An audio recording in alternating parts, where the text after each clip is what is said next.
안녕하십니까, 이재필입니다. 자, 어제 시장을 보고 상당히 좀 놀라신 분들이 많으실 것 같아요. 특히 이 방송을 보신 분들 같은 경우는 그나마 조금 좀 그럴 수도 있겠다 그런 생각을 하셨겠지만, 또 그냥 들으시더라도 그냥 흘려 들으시는 분들 같은 경우는 또 제대로 잘 대비가 안 됐을 거고요. 어제 오후 1시 무렵쯤부터 시작해서 저도 이렇게까지 좀 심하게 밀리나 싶은 생각이 들던데요. 단시간 내에 그냥 100포인트 이상을 빼버렸어요. 코스닥 시장은 그거보다 더 많이 뺀 모습이고요. 근데 조금 좀 어제는 하락은 조금 단시간에 너무 좀 과했다라는 그런 생각도 듭니다. 그리고 오늘 아침에는 그나마 또 조금 위안거리가 될 만한 것들이 있죠. 어제 우리나라 시장, 미국 나스닥 선물 시장, 이쪽이 우리나라 장중에 굉장히 안 좋았었죠. 자, 그거는 뉴욕주에서 그런 얘기를 했습니다. 야, 방역 지침 제대로 지켜지지가 않는데 이거 이렇게 되면 다시 셧다운 들어갈 수도 있다. 라는 그런 얘기 나오면서 미국 시장 나스닥 선물 쪽이 상당히 좀 안 좋은 모습이었고요. 그 다음에 또 하나는 북한 관련된 내용이었죠. 근데 군사 행동 어쩌고 저쩌고 하는데요. 이거 또 보면 일부 어떤 분들은 전쟁설, 지정학적 리스크 이런 얘기도 하는 분들도 계세요. 근데 어김없이 나오는 거죠. 조금 시끄러워지면 그런 얘기들 꼭 나옵니다. 하지만 어제도 말씀드렸듯이 국지적인 도발 이런 건 있을 수 있어요. 이런 것들이야 그동안도 계속 있어 왔던 일이고 있을 수 있는 그런 일인데요. 전면적으로 전쟁 붙고 그런 부분들은 없다라고 보시면 됩니다. 왜냐하면 김정은이하고 그다음 김여정이하고 지들 나름대로 백도혈통이네 뭐네 그런데 뭐는 백도혈통은 그쵸? 자, 김일성이 그 피출이지, 빨치산 피출이죠. 자, 근데 얘네들이 가장 두려워하는 애들이 얘네들이에요. 자, 우리 짖는 개가 있죠. 개가 막 짖는 이유는 뭡니까? 그쵸? 두렵기 때문에 그 공격성을 표출하는 거예요. 자, 쟤네들 북한 애들 같은 경우도 김정은이나 김여정이나 북한 애들 같은 경우도 그런 거랑 비슷한 맥락이다라고 보시면 될 것 같습니다. 자, 뭔가를 좀 얻긴 얻어야 되겠는데, 또, 제대로 되진 않고, 그리고 또, 좀 말로 이렇게, 어떻게 좀 해줬으면 좋겠는데, 그게 안 되니까, 그런 불만의 표출, 그런 거라고 보시면 될 것 같아요. 그리고 누구도 한반도가 전쟁이 나기를 원치 않습니다. 자, 통일되기도 원치를 않아요. 그리고 전쟁이 나기도 원치를 않습니다. 미국이나 중국, 얘네들이 우리가 남북이 통일되는 걸 원할까요? 그렇지가 않을 것 같아요. 자, 중국 애들은 북한 쪽에 이렇게 영향력을 행사를 하면서 미국을 견제하는 그런 역할도 될 거고요. 미국 같은 경우는 그쵸 우리를 통해서 중국을 견제하고 이런 역할이 있죠. 그럼 통일이 돼버리면 어떻게 되겠습니까? 중국은 한반도에 대한 영향력을 잃게 되고 우리가 우리 체제에서 아마 흡수해서 통일되는 그런 방향으로 갈 거니까요. 설마 우리가 저 공산 국가로 되진 않을 거 아닙니까? 자, 그리고 미국 같은 경우도 마찬가지예요. 통일이 돼버리면 그 무기 어디다 팔아먹습니까? 그래서 미국 같은 경우도 그렇고 중국 같은 경우도 그렇고 결코 우리가 전쟁이 나기도 원치를 않고요. 예, 통일이 되기도 원치를 않습니다. 그냥 이 한반도는 그네들 입장에서 보면 적당한 긴장 상태가 가장 좋은 거죠. 그래서 좀 긴장으로 갔다가 조금 완화로 갔다, 긴장으로 갔다가 완화로 갔다가 그런 게 계속 좀 반복되는 그런 거다라고 보시면 될 것 같아요. 자, 근데 뭐 우리나라 주식시장은 여러 가지 요인들이 어제는 조금 복합된 그런 부분들이 있었죠. 뭐 그래서 좀 단기간에 급락하는 모습이었는데 오늘은 조금 다행이에요. 조금 다행인 게 미국 증시가 장 초반에는 상당히 좀 안 좋은 그런 모습이었습니다. 굉장히 많이 빠졌었는데 이 제롬 파월 의장이 연준에서 회사채를 개별 채권을 매입할 것이다라는 뭐 그런 얘기를 하면서 조금 분위기가 반전되는 그런 내용이 있었습니다. 자, 해외 증시 쪽 뉴스들부터 간략하게 조금 짚어 보도록 하겠습니다. 자, 말씀드렸듯이 제 시장에 미국 3대 지수가 반등이 나온 주요 원인은 연준이 개별 회사채를 매입한다라는 그런 소식 때문에 올라왔습니다. 연준에서는 이걸 갖고 회사채 포트폴리오 구축이 목표다 이런 얘기를 했어요. 자, 개별 회사채 요거는 솔직히 연준에서 지금 급하기 때문에 이런 것들 정책을 하는데요. 자, 평상시에는 쓰지 않는 그런 정책 중에 하나죠. 국채만 매입을 하는데 개별 회사채를 매입을 한다라는 거, 이거는 이 자본주의 논리에서는 그렇지 않습니까? 한계 기업들 같은 경우는 도산할 건 도산을 하고 뭐 그게 자본주의 논리예요. 자, 하지만 이런 것들도 다 살려준다라는 그런 뉘앙스가 상당히 강한 겁니다.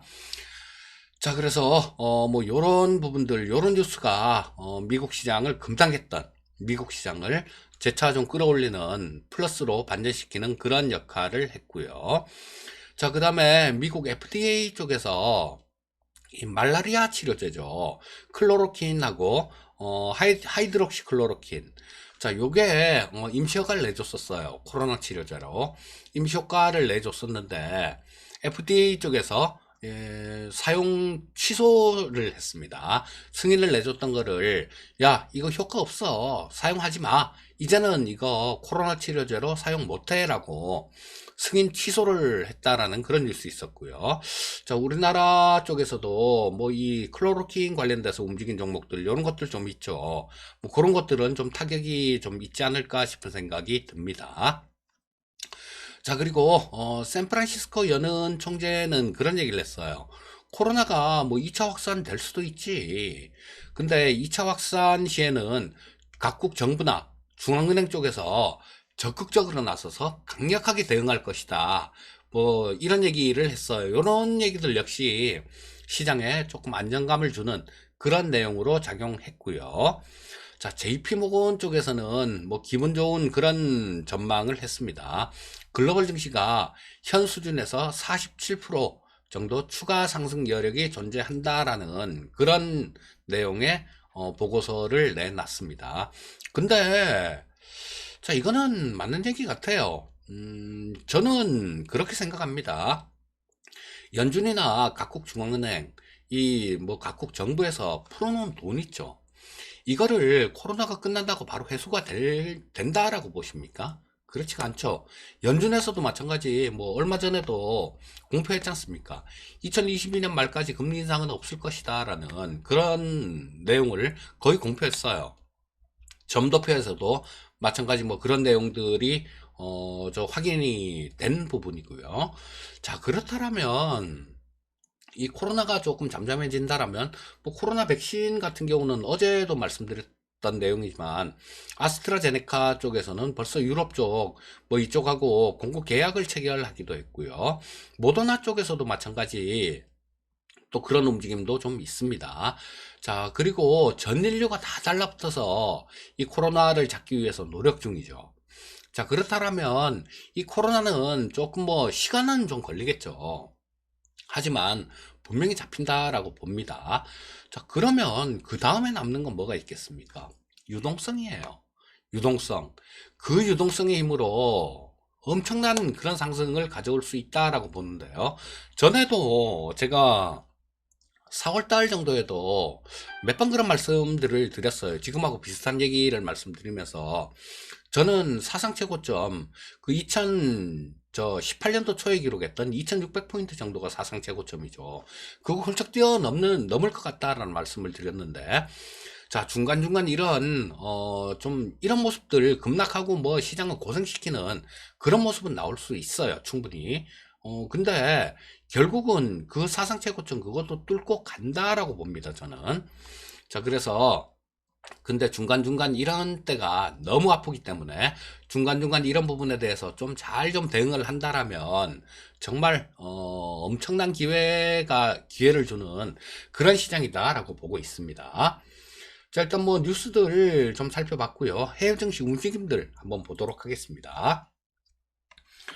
자, 우리가 좀 많이 빠졌고 일본이 뭐 한 3%대 정도 그 정도 빠졌죠. 일본이 3.47% 정도 하락했고요. 중국이 1.02% 정도 하락, 홍콩이 2.16% 정도 하락 마감하는 모습이었고요. 자, 대만 쪽이 뭐 한 1.08% 정도 하락했습니다. 우리나라가 가장 크게 빠졌어요. 코스피가 약 4.76% 정도 하락하는 모습이었고, 이거 오후장에 나온 모습이었죠. 코스닥 시장은 훨씬 더 심했습니다. 코스닥 시장은 지수 자체가 7.09% 정도 하락했는데요.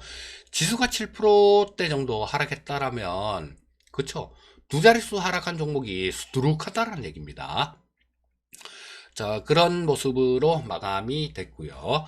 자, 뭐 특히 저 미국 쪽 같은 경우는 좀 다행이다라고 봅니다. 자, 다우가 0.62% 상승 마감, S&P 500이 0.83% 상승 마감, 나스닥이 1.43% 정도 상승 마감했고요. 필라델피아 반도체 지수도 1.43% 정도 상승 마감했습니다. 자, 그런 거죠. 주가가 빠지니까 저 어떤 대책들이 나온다라는 거예요. 자, 전에 우리 3월달, 2월달, 3월달 이렇게 급락하고 두들겨 맞을 때는 그냥 멍하게 있다가 이거 뭐지? 하다가 두들겨 맞은 거죠. 근데 지금은 좀 그렇지가 않습니다. 지금은 좀 그렇지는 않은 모습이고 빨리빨리 대책들도 나오고 있다라는 거, 뭐 요런 부분들이 긍정적인 그런 내용이다라고 봐야 되겠죠. 자, 미국 쪽 저 나스닥 10분봉을 한번 보도록 하겠습니다. 자, 나스닥 10분봉이에요. 장 초반에는 뭐 상당히 좀 안 좋게 빠져서 시작한 모습이었죠. 자, 그랬다가 시가가 거의 저점 근처였습니다. 자, 계속해서 하루 종일 그냥 쭉 들어올렸다라고 보시면 돼요. 쭉 들어올렸다가 뭐 저 종가 무렵에는 살짝 조정을 받았는데 뭐 요거는 뭐 그렇게 크지는 않은 그런 모습이다라고 보시면 되겠습니다. 자, 나스닥 일봉 한번 볼까요? 자, 21평선을 어제 같은 경우는 엊그저께 같은 경우는 장중에 깼다가 다시 반등이 나와서 20선을 회복을 했고요. 어제 같은 경우는 아침에 갭으로 깨고 시작했죠. 깨고 시작했다가 양선을 이렇게 내면서 21평선 자체를 다시 회복하는 모습이에요. 자, 이거는 왜 이런 현상이 나오냐면 이 추세 자체가 워낙 강해서 그래요. 자, 빨간선이 21평선인데 워낙 강하게 우상향을 하고 있죠. 자, 이런 이평선을 완전히 깰 때는 한 번에 깨진 않고 시간이 좀 걸립니다. 깬다고 하더라도 시간이 좀 걸리기 때문에 이런 모습이 나왔다라고 이해를 하시면 되겠습니다. 자, 그러면 우리 국내 증시 수급 동향 한번 짚어보도록 하겠습니다. 뭐 수급은 좀 뻔한 그런 내용이죠. 참 개인 투자자들을 정말 무섭게 삽니다. 개인 투자자들이 1조 2천억 정도를 매수했고요. 그 다음에 외국인이 4,786억 정도 순매도, 금융투자가 뭐 3,700억 정도 순매도 했고 기관 전체가 7,600억 정도를 순매도했습니다. 자, 뭐 개인 투자자들이 3일 동안 산 돈이 3조네요. 한 3조 정도를 3일 동안 순 매수를 했고요. 나머지 기관이나 외국인들 같은 경우는 계속 매도를 하는 모습이었습니다. 자, 코스닥 시장 한번 볼까요? 뭐 코스닥 시장도 수급은 거의 차이가 없습니다. 개인 투자자들이 2,700억 정도 순매수, 외국인들이 1,346억 정도를 순매도했고요. 금융투자 쪽이 513억을 순매도하면서 기관 전체가 1,383억 정도를 순매도하는 모습이었어요. 자, 외국인들이 현물 쪽에서는 굉장히 많이 팔았죠. 근데 이 선물 쪽에서는 매수가 들어옵니다. 자, 외국인들, 9,300억 정도를 순 매수했어요. 자, 기관은, 8천억 정도를 순 매도했네요. 그 중에 투신 쪽이 한 1조 정도, 선물을 1조 정도를 매도하면서 어제 시장 급락의 주범은 이 투신이었다라는 걸 얘기해주고 있죠.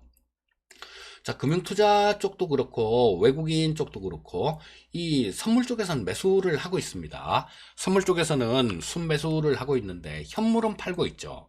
자, 요거는 그 현물 매도 부분들이 프로그램 매도, 그 중에서도 정확히 얘기하면 차익 프로그램 매도라는 거, 뭐 그런 거를 조금 알 수 있는 그런 내용이 되겠죠. 자, 그래서 이런 것들은 현물하고 선물의 가격 차이, 베이시스만큼, 그만큼 먹으려고 들어오는 물량들이니까 차익 같은 경우는요. 자, 일단 뭐, 요런 수급 쪽에서는 선물하고 수급을 같이 엮어놓고 보면 그렇게 나쁘지 않았다. 요렇게 보시면 되겠습니다. 자, 옵션 쪽 한번 볼게요. 자, 어제 아침에 말씀드릴 때는 이 금융투자하고 외국인하고 다 콜도 사고 풋도 사고 양매수입니다. 변동성이 굉장히 커질 수 있는 그런 쪽에 배팅을 했습니다. 라는 말씀을 드렸는데요. 어제는 방향이 또 조금 갈라졌습니다. 자, 외국인들은 콜옵션을 39억 정도를 매도했고 금융투자는 콜옵션을 27억 정도를 순 매수했어요. 자, 요거는 풋옵션 쪽도 이렇게 갈라집니다. 자, 외국인들 풋 52억 정도 순매수, 금융투자는 풋 17억 정도 순매도. 자, 결론은 뭘까요? 외국인들 같은 경우는 변동성이 커진다라는데 배팅을 했다가 이거 변동성이 커지는데 아랫방향이네 라고 보면서 이 아랫방향으로 포지션을 구축을 좀 더 늘린 상태고요. 금융투자 같은 경우는 자, 요거 자, 변동성이 커진다라는 거기에 배팅을 했는데 막상 쭉 빠지니까 그러면 많이 빠졌네, 조금 좀 차익 실현 좀 할까라는 그런 관점이에요. 이 풋 쪽 순 매수해 놨던 거 어제는 상당히 좀 많이 먹었을 것 같아요. 자, 그거를 좀 챙기는 차익 실현을 하는 그런 모습이었다라고 보시면 되겠습니다. 자, 뭐 전체적으로 우리나라 국내 증시 저 코스피 시장 10분봉을 한번 보면서 흐름을 전체적으로 조금 짚어보도록 하겠습니다. 뭐 흐름 보나마나 엉망이었겠죠. 자, 어제 아침에는 조금 빠져서 시작했죠. 조금 빠져서 시작했다가 장중에 살짝 좀 반등이 나오는 듯도 했어요. 그리고 옆으로 행보를 하다가 1시를 조금 넘어갔고 뭐 그 시점을 기점으로 해서 아주 급락하는 모습이었습니다. 자, 요거는 아마 그 미증시 선물 시장 뭐 이것도 어제 영향을 좀 줬을 거예요. 어제 영향을 줬는데 뭐 어제 미국 장 초반 때까지만 하더라도 맞아 들어가나 싶었는데 이 밤 사이에 역전이 돼 버렸죠. 자, 일봉을 한번 보면서 또 말씀드리도록 하겠습니다. 아이고, 일봉을 한번 보면서 말씀드릴게요. 자, 코스피 시장 일봉 차트인데요. 자, 밑에 지금 받치고 있는 부분까지 21평선은 한번 지지받았다가 어제 재찾기 했다가 또다시 121평선하고 241평선, 자, 여기에서 좀 지금 뭐 지지는 어느 정도 오늘 저 미국 시장 끝난 부분들 이런 부분들을 보게 되면 뭐 오늘은 조금 플러스권으로 간다라고 봐야 되겠죠. 자, 뭐, 근데, 121평선에서 지금 조금 지지를 시도하고 있는 그런 모습입니다. 근데 중요한 일정이 하나 있어요. 자, 우리나라 시장뿐만 아니라 단기적으로 방향키 역할을 할 수 있는 그런 일이 오늘 저녁하고 내일 있습니다. 뭐냐면, 제롬 파월 의장이, 상원하고 하원, 의회에서 청문회가 예정이 돼 있어요. 자, 그렇기 때문에 거기서 어떤 발언을 하느냐, 여기에 따라서 시장의 색깔은 틀려질 겁니다. 그런데 제 생각에는 그런 생각도 들어요. 파월이 저거 경기 전망에 대해서 조금 좀 안 좋게 얘기를 했다가 뭐 그러고 난 다음 시장이 다우 기준으로 1800포인트가 빠졌잖아요. 자, 그런 거를 파월이 한번 봤어요. 그렇다면 또 거다 대고 트럼프는 파월이 너무 많이 틀린다, 뭐 연준이 너무 많이 틀린다 이런 얘기도 하고 그랬으니까 아마 제롬 파울로서는 상당히 좀 부담이 되는 자리일 것 같아요. 그렇다면 뭐 이런 부분들을 좀 시장의 매파적인 그런 얘기를 할 가능성은 많지가 않다라고 그렇게 봐야 되겠죠. 자, 뭐 이 시장이 지금 예측의 영역을 벗어나는 그런 시장이에요. 장중에 잘 대응을 하셔야 되는데 이런 것들은 제가 장중에 뭐 어떻게 해드릴 수가 없는 부분들입니다. 그래서 그런 일정 부분들 요런 것들이 있으니까 그 부분 참고하시고요. 자, 뭐 오늘 같은 경우도 시장에서 굉장히 중요하게 작용할 수 있는 게 나스닥 저 미국 시장 미증시 선물 같은 경우는 항상 챙겨 보셔야 됩니다. 그리고 수급들 요런 것들 좀 잘 보시고요. 그 다음에 원달러 환율이 어제 급등을 하면서 어제 1시 정도부터 시장이 급락을 했는데요.